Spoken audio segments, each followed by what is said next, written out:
18 часов 23 минуты. В эфире программа «Добрый вечер». Наша гостья уже в студии, и я с удовольствием ее представляю. Злата Тебиева. Мы рады вас видеть сегодня у нас в студии. Здравствуйте. Здравствуйте.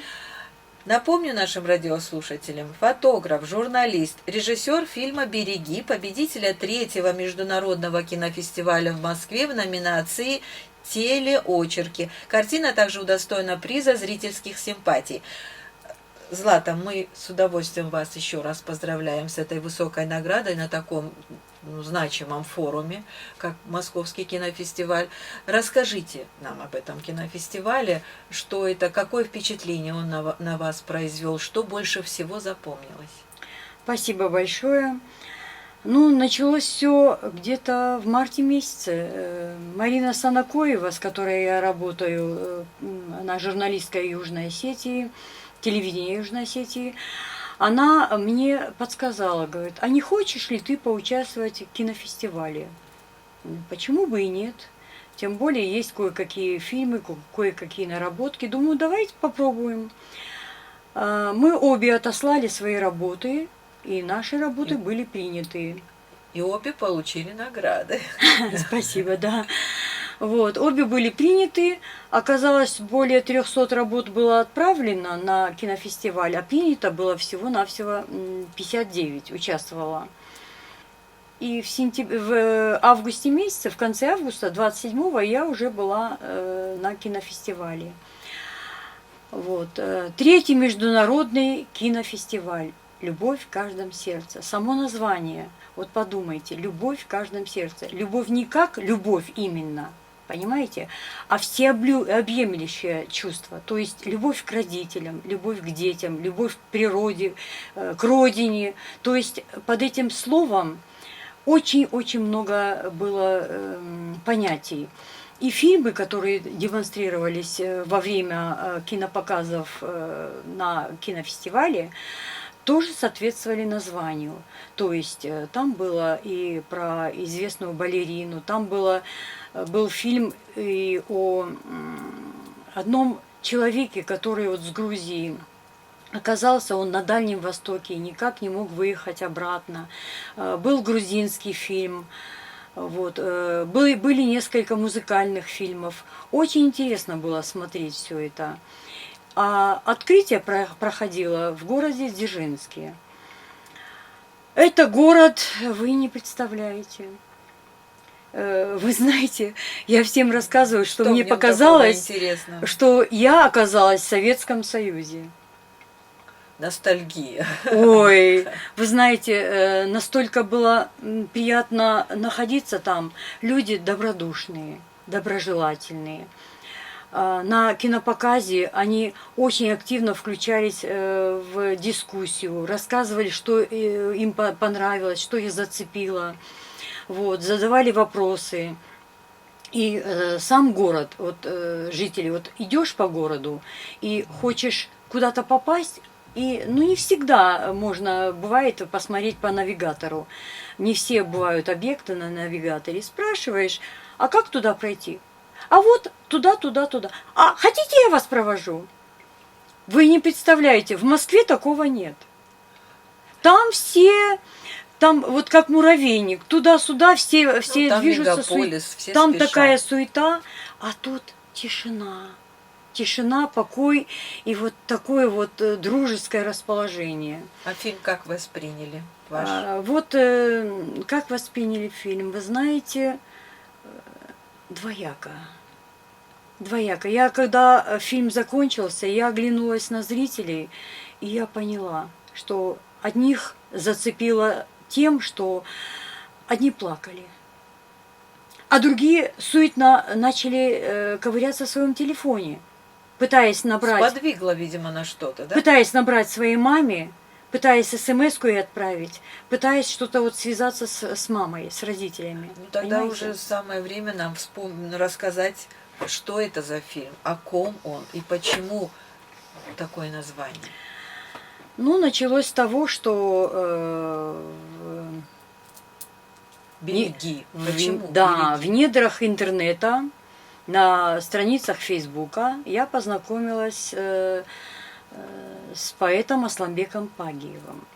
Его творчество мне очень понравилось. И просматривая в очередной раз его стихи, опубликованные на его странице, тем более еще на странице на форуме стихи.ру, я обнаружила одно стихотворение. Вот это стихотворение, оно очень-очень мне понравилось. Не то, что понравилось, а запало в душу. Понимаете? Запало в душу тем, что у каждого такие ситуации бывают, которые описаны в этом стихотворении. Вы знаете, настолько оно мне понравилось, что я решила даже дипломную работу свою сделать с этим названием и именно об этом стихотворении. И с тех пор, как мы знакомы с Асланом, я еще являюсь его администратором, вот, и мы делали творческие вечера в Алагире, в Ордоне, в Дигаре, здесь в городе в нескольких местах, в библиотеке, с ветеранами, в Донецке, в Южной Осетии. И везде, на всех презентациях, на всех творческих вечерах звучало это стихотворение.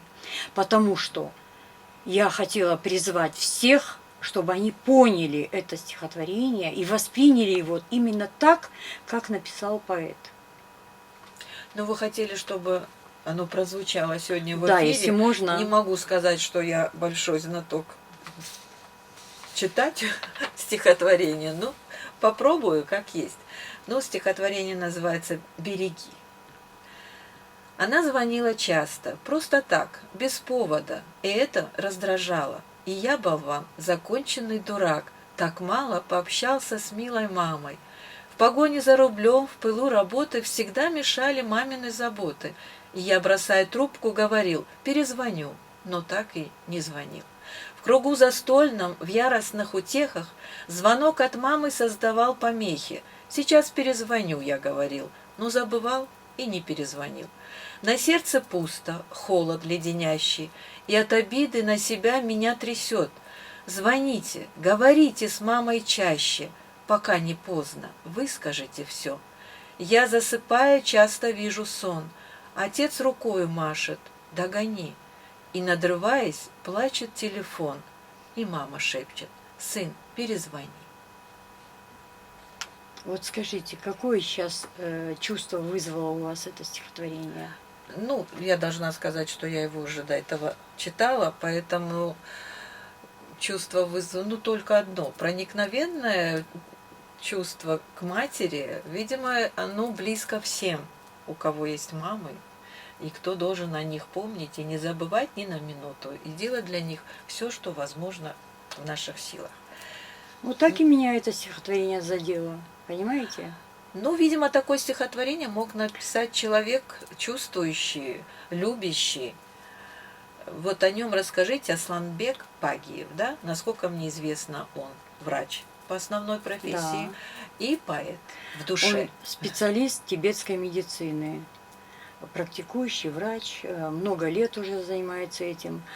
А поэзия является, он говорит, это мое хобби. Я не поэт, это, говорит, мое хобби. Но насколько он поэт, могут говорить его стихи, и 7 его уже изданных сборников, 7, и, по-моему, где-то 7 уже готовых, или 8 готовых к изданию. Ну, книги называются все по-разному. Среди них есть книга, которая навеяна была поездкой в Донецк. Мы были в Донецке с творческой программой, я с выставкой, которая посвящена была Осетии, Асланбек Пагиев с презентацией книги и Эдуард Дауров с концертом, сольным концертом. Вот, все прошло великолепно. Вот, и книги, вот там он написал сразу, не сходя с места, там же в зале, во время презентации он написал стихотворение «Ангел над Донбассом», которое было посвящено Олегу, маме его. который Мамай, который погиб. Вот «Ангел над Донбассом». И ряд стихотворений, которые, вот, слушая о том, что происходит в Донецке, об обстрелах, о жизни людей, наблюдая вот за тем, что происходит в городе, как люди живут. Вот он очень много написал стихов по этой теме.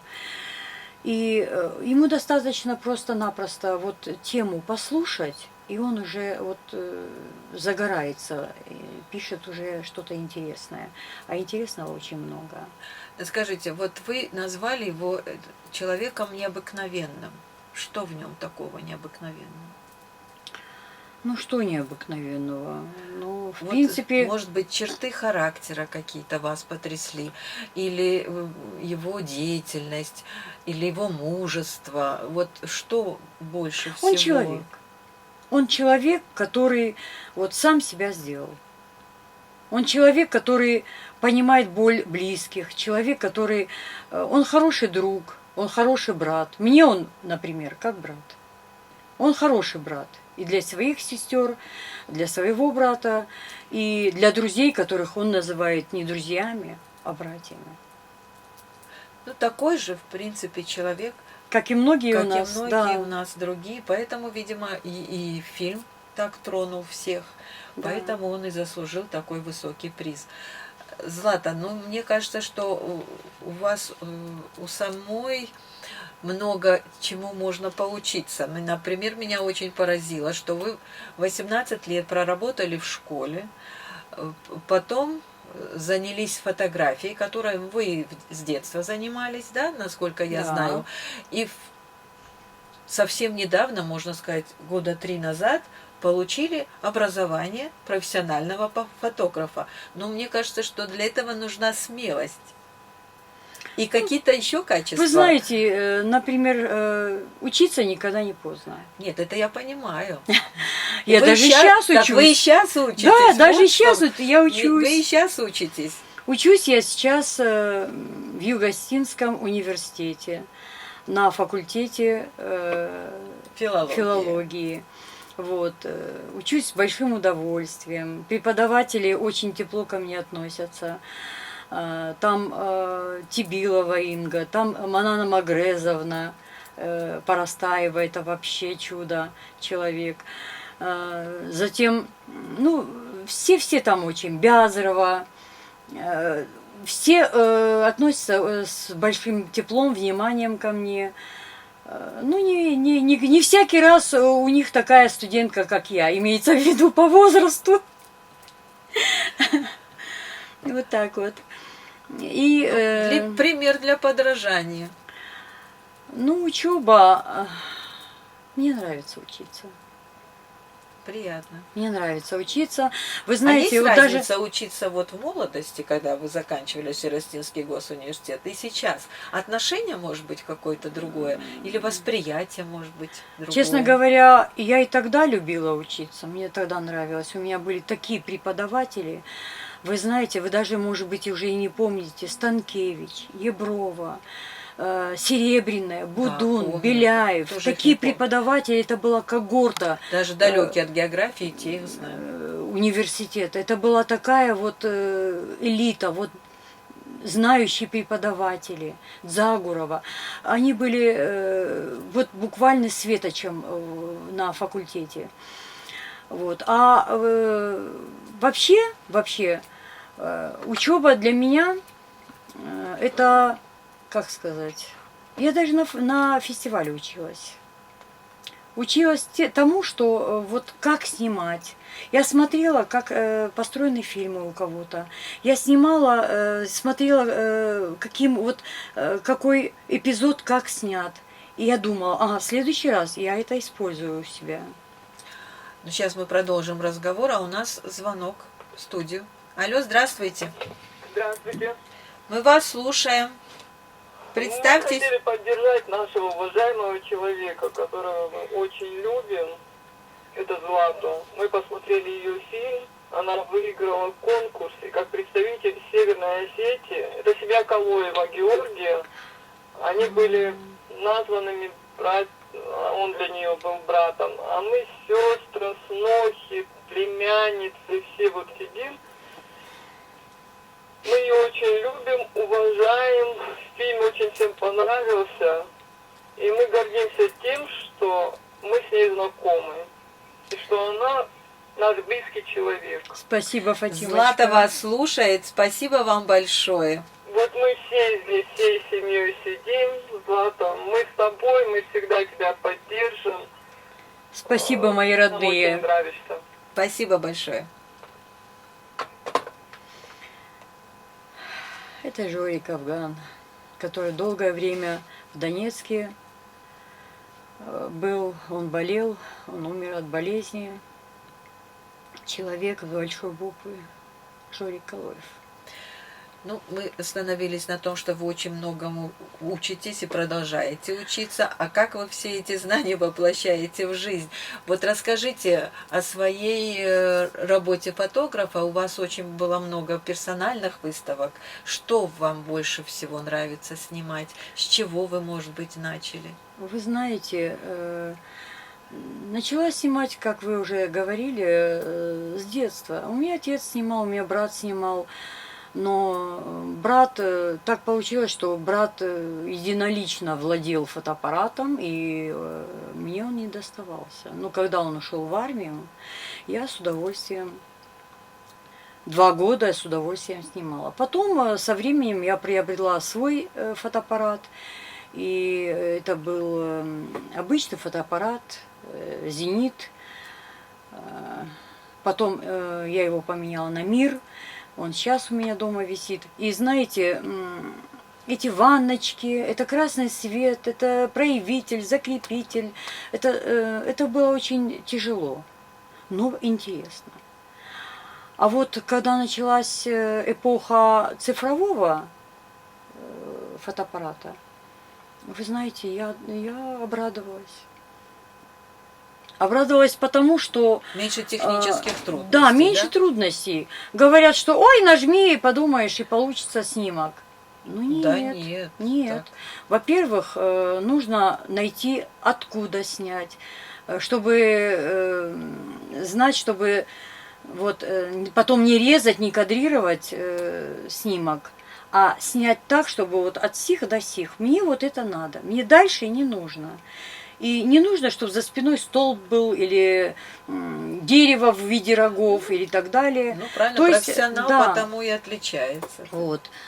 Что вы спросили, что я больше люблю снимать? Все это, ну, часто меня об этом спрашивают, меня и в Донецке на телевидении спрашивали, меня спрашивали и в Угреше, то есть Дзержинск, на телевидении Угреша, спрашивали, и я им всем отвечала так: я снимаю все. Я снимаю все. То есть, понимаете, в любой момент я могу заметить что-то, как и другие. Но другие могут не обратить внимания. А я недавно даже, знаете, шла, смотрела под ноги и увидела погибшую стрекозу. Когда я ее сфотографировала, я заинтересовалась и сняла чуть-чуть покрупнее. И вот ее, как говорится, голова смотрелась так, как будто бы там лицо. Человеческое? Да, как лицо человеческое, с выражением глаза, вот рот, все это. Вы знаете, я была в шоке сама. Я выставила ее в этот Facebook, многие удивлялись, интересно им было. Вот. Люблю снимать макросъемку, люблю. В цветах, мелкие цветочки, люблю вот, насекомых крупно снимать. Люблю портреты, особенно люблю ветеранов и детей. Вот. Люблю природу снимать. То есть для меня нет. Спектакли, актеров, исполнителей, танцы.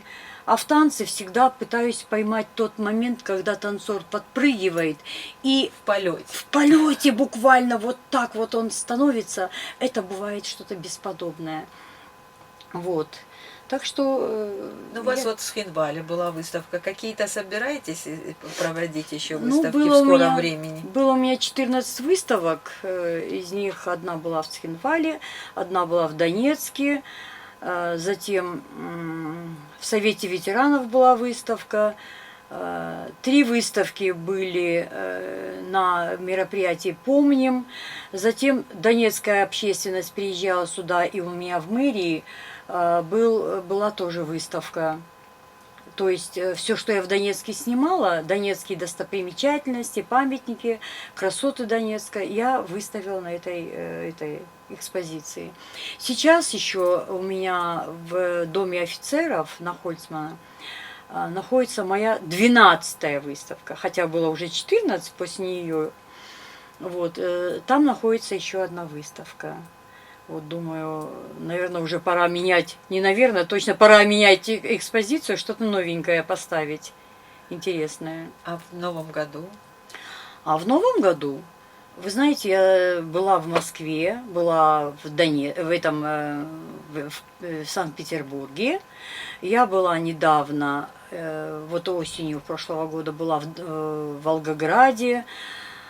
Ну, есть интересные наработки, и хотелось бы что-то показать интересное.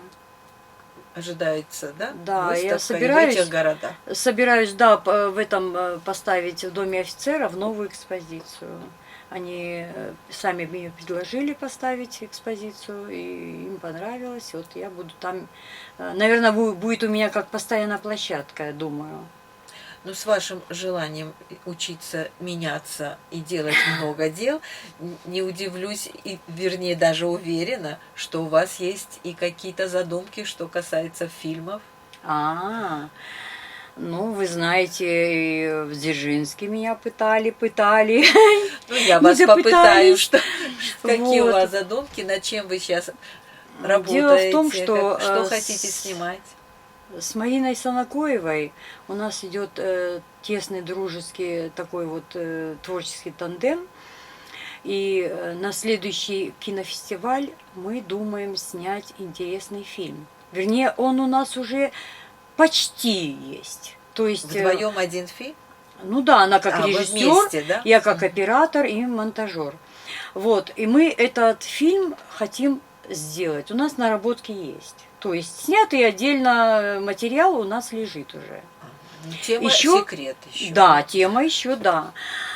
Думаю, вот собираемся мы поехать куда-то, вот еще доснять что-то, куда-то, что-то. Да, очень все загадочно. Да.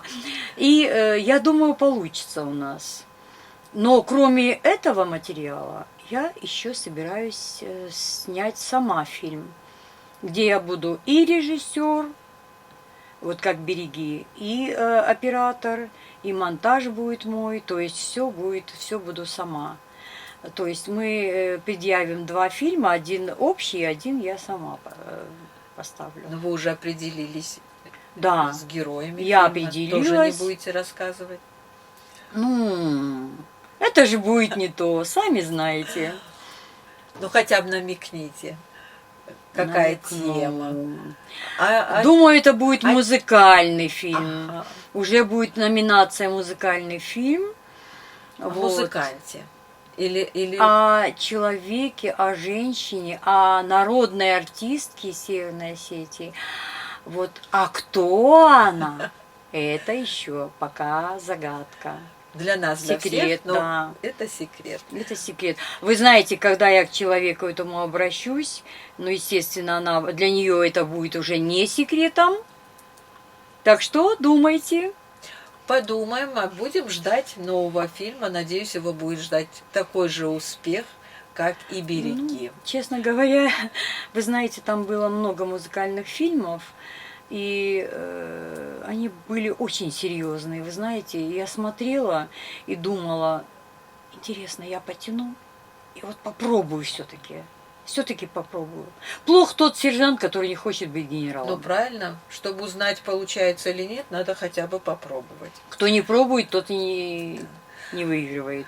Злата, мы очень рады были вас сегодня видеть в нашей студии. К сожалению, у нас мало времени осталось нашего эфирного. Мы вам желаем успехов во всех ваших проявлениях, и в фотосъемках, и в видеосъемках, и как режиссер, и как сценарист, и как оператор. Ждем вас в нашей студии с новыми наградами. Спасибо большое. Наша программа продолжится. Оставайтесь с нами.